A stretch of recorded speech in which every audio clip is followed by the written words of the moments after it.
আজ 21শে ফেব্রুয়ারি বাংলার জন্য প্রাণ দেওয়া মানুষের স্মৃতির দিন। বাংলা ভাষা শুধু একটি ভাষা নয়, এটি আত্মত্যাগের ইতিহাস। আজ যদি প্রত্যেকটা ভাষা আন্তর্জাতিক স্বীকৃতি পেয়ে থাকে, তাহলে তার জনক হচ্ছে সেই বাংলা ভাষা।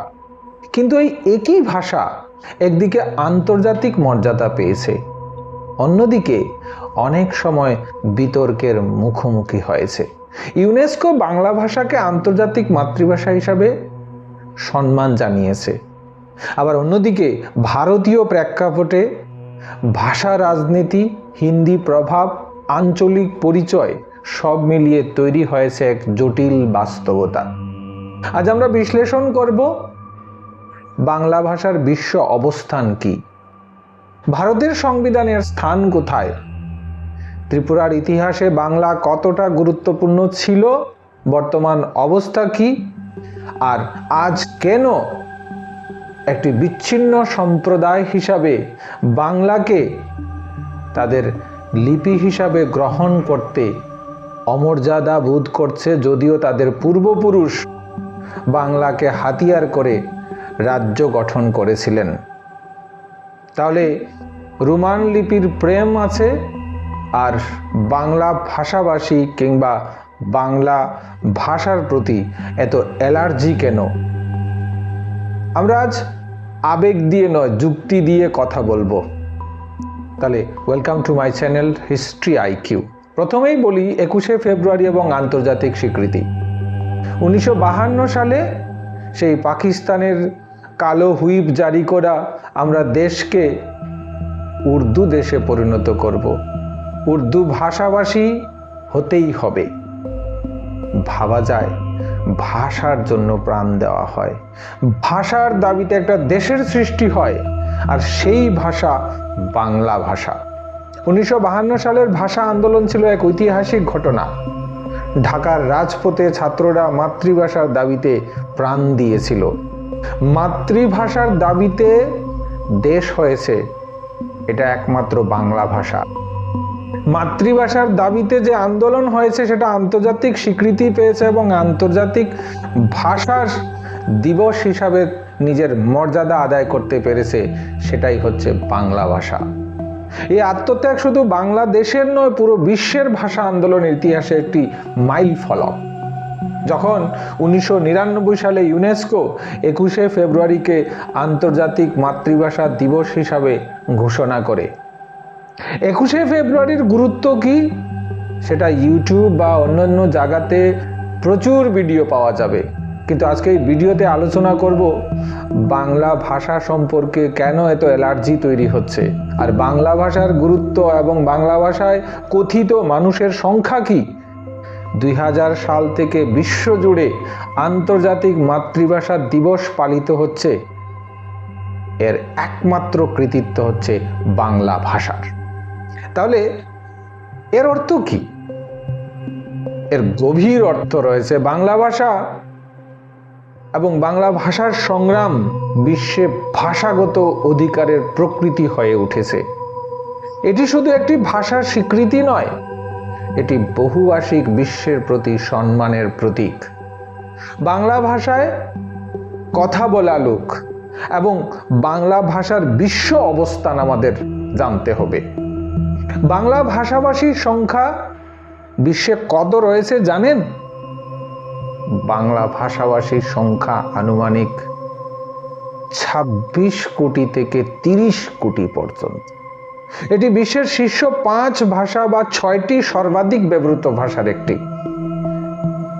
বর্তমান বাংলা বিশ্বের অন্যতম বৃহৎ ভাষা হিসাবে পরিচিত, একটা সমৃদ্ধ ভাষা হিসাবে পরিচিত।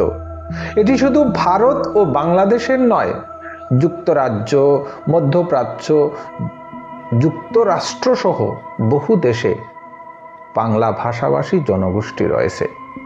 এটা এমন একটা ভাষা যে বিশ্বের সব জায়গাতে উচ্চারিত হয়। বিশ্বব্যাপী ভাষার ক্রম অনুযায়ী বাংলা সাধারণত 5ম বা 6ষ্ঠ স্থানে থাকে। ব্যবহারের পরিসংখ্যানের উপর নির্ভর করে বলা যায় বাংলা বিশ্বের পঞ্চম কিংবা ষষ্ঠ স্থানের একটি ভাষা। আর এই পঞ্চম বা ষষ্ঠ স্থানের একটা ভাষা, এটা গর্বের ভাষা, এটা আমাদের ত্রিপুরার মাটির ভাষা, যে উপলব্ধি করেছিলেন ত্রিপুরার মাণিক্য প্রশাসন এবং তৈরি করেছিলেন একটা সমৃদ্ধ রাজ্য এবং সমৃদ্ধ প্রশাসন, আর পৃষ্ঠপোষকতা করেছেন বাংলা মনীষীদের এবং বাংলার নবজাগরণকে। সেই বাংলা আজ কিছু সংখ্যক মানুষের অ্যালার্জির কারণ কেন হয়ে উঠেছে, এটা হচ্ছে প্রশ্ন। এটা কোনো ছোট ভাষা নয় বাংলা, এটা একটি বৈশ্বিক ভাষা। ভারতের সংবিধানে বাংলার অবস্থান কোথায়? ভারতের কোনো স্পষ্ট কোনো রাষ্ট্রভাষা নেই।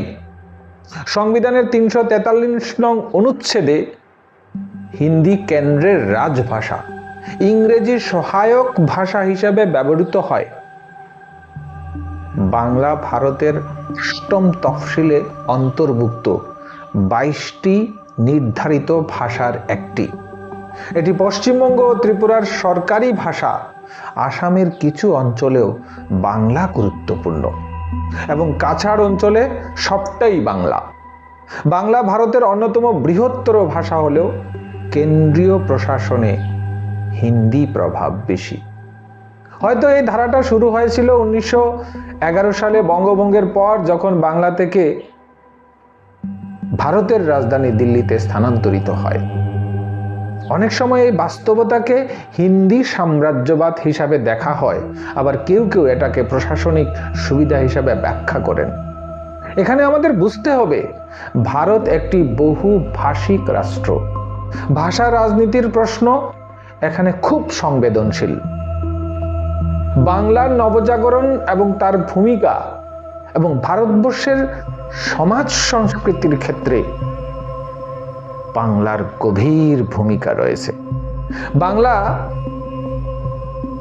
শুধুমাত্র যোগাযোগের মাধ্যম নয়, বাংলা হচ্ছে নবজাগরণের প্রতীক। যেখানে স্বামী বিবেকানন্দ, যেখানে রাজা রামমোহন রায়, যেখানে বিদ্যাসাগর, যেখানে রবীন্দ্রনাথ ঠাকুর, এক গুচ্ছ বাঙালি নবজাগরণের পুরোধা হিসাবে সামাজিক এবং ধর্মীয় সংস্কার আন্দোলনে নিজেদের আত্মত্যাগ এবং আত্মবলিদান করে গেছেন। 19বিংশ শতাব্দীতে বাংলায় যে নবজাগরণ ঘটেছিল তা ভারতের আধুনিক চিন্তার ভিত্তি স্থাপন করেছিল। রাজা রামমোহন রায়, ঈশ্বরচন্দ্র বিদ্যাসাগর, বঙ্কিমচন্দ্র, রবীন্দ্রনাথ ঠাকুর প্রমুখ ব্যক্তিত্ব শুধু বাংলাকে নয়, ভারতীয় বৌদ্ধিক চেতনার দিক নির্দেশন দিয়েছেন। বাংলা ভাষা আধুনিক শিক্ষা ব্যবস্থা, সংবাদপত্র, সমাজ সংস্কার আন্দোলনের কেন্দ্র ছিল, এখনো রয়েছে। এই ঐতিহাসিক গুরুত্বই বাংলাকে শুধু আঞ্চলিক নয়, একটি বৌদ্ধিক ভাষা হিসাবে প্রতিষ্ঠিত করেছে। ত্রিপুরার মাণিক্য শাসনে বাংলা ভাষার কি ভূমিকা ছিল এ নিয়ে অনেকগুলি ভিডিও করেছি। ত্রিপুরার ইতিহাসে মাণিক্য শাসন গুরুত্বপূর্ণ। ত্রিপুরার রাজদরবারে বাংলা ভাষার প্রভাব ছিল প্রবল। রাজমালা সহ বহু দলিল বাংলায় রচিত হয়েছে। প্রশাসন, সাহিত্যে বাংলার ব্যবহার দীর্ঘদিন ধরে ক্রমবৃদ্ধি পেয়েছে। ত্রিপুরার জনসংখ্যার কাঠামো সময়ের সঙ্গে বদলেছে, বাংলাভাষী জনগোষ্ঠীর প্রভাব বৃদ্ধি পেয়েছে। এই ঐতিহাসিক বাস্তবতা বাংলা ভাষাকে ত্রিপুরায় একটি গুরুত্বপূর্ণ প্রশাসনিক ও সাংস্কৃতিক ভাষা হিসাবে প্রতিষ্ঠিত করেছে। এখন আসি সংবেদনশীল প্রশ্নে। ত্রিপুরার বহু উপজাতি সম্প্রদায়ের নিজস্ব ভাষা ও সংস্কৃতির অধিকারী। তাদের ভাষায় নিজস্ব লিপি নেই বা সীমিতভাবে বিকশিত হয়েছে। অনেকে রোমান লিপিকে সহজ, প্রযুক্তি বান্ধব এবং আন্তর্জাতিকভাবে গ্রহণযোগ্য মনে করেন। তাই কিছু সম্প্রদায় বাংলা লিপির পরিবর্তে রোমান লিপিকে গুরুত্ব দিতে চায়। এটা কি বাংলার বিরোধিতা, না বাঙালির বিরোধিতা, নাকি নিজস্ব পরিচয় রক্ষার চেষ্টা?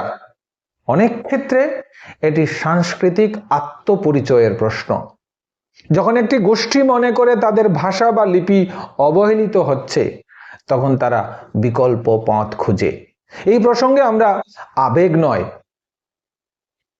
আমরা বাস্তবিক পদক্ষেপ নেব। বাংলা অ্যালার্জি, আমরা মানুষের শারীরিক কিছু অ্যালার্জির কথা জানি, কিন্তু এখন দেখা যাচ্ছে বাংলা অ্যালার্জি ধরেছে। কেউ কেউ বাংলা ভাষায় অ্যালার্জি বোধ করেন, সম্ভবত কারণ ভাষা এখানে পরিচয়ের সঙ্গে যুক্ত।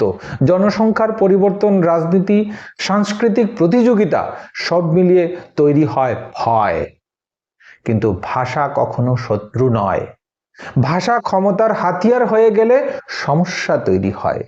সমাধান হলো সম্মান, সহাবস্থান এবং পারস্পরিক বোঝাপড়া। 21শে ফেব্রুয়ারি আমাদের শেখায় ভাষার জন্য লড়াই মানে সম্মানের লড়াই। বাংলা ভাষা আন্তর্জাতিক মর্যাদা পেয়েছে ভারতের, এটি অন্যতম গুরুত্বপূর্ণ ভাষা। ত্রিপুরা এর ঐতিহাসিক ভূমিকা আছে, আবার উপজাতি ভাষারও সম্মান প্রাপ্য। ভারত একটি বহুভাষিক দেশ, এখানে এক ভাষা অন্য ভাষার শত্রু নয়, ভাষা বিভাজনের কারণ হয়ে কখনোই উঠতে পারে না। কেননা ভাষা বিভাজনের কারণ নয়, ভাষা সেতু বন্ধনের মাধ্যমে নিজের ঐতিহ্য এবং সংস্কৃতিকে রক্ষা করার প্রাসঙ্গিকতা। আজ 21শে ফেব্রুয়ারিতে আমরা শপথ নিতে পারি নিজের ভাষাকে ভালোবাসবো, অন্যের ভাষাকে সম্মান করব, কারণ ভাষা মানে মানুষ, আর মানুষ মানে বৈচিত্র্যের মধ্যে ঐক্য। ত্রিপুরার মাণিক্য রাজবংশ সেটা দেখিয়েছিলেন যে ককবরক হচ্ছে তাদের ঐতিহ্য এবং আত্মার ভাষা, সংস্কৃত হচ্ছে তাদের প্রতিষ্ঠার ভাষা, এবং বাংলা হচ্ছে তাদের প্রশাসনের ভাষা। এই ত্রিভাষা সূত্র ত্রিপুরাতে দীর্ঘদিন থেকে চলছিল, প্রাসঙ্গিকতা পেয়েছিল এবং ত্রিপুরাতে একটা সৌহার্দ্যপূর্ণ সম্পর্ক গড়ে উঠেছিল। আর এই সৌহার্দ্যপূর্ণ সম্পর্ক আজ স্বার্থান্বেষী গোষ্ঠীর চাপে হয়তোবা একটা জটিল পরিস্থিতির সৃষ্টি করছে। সবাইকে আন্তর্জাতিক ভাষা দিবসের শুভেচ্ছা জানাই। প্রত্যেকটা ভাষা জীবিত থাকুক।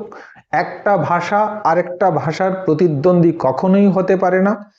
ভাষা আরেক ভাষার সঙ্গে সংযুক্ত এবং সম্পৃক্ত হয়ে সেটা আরো বেশি উন্নত হয়।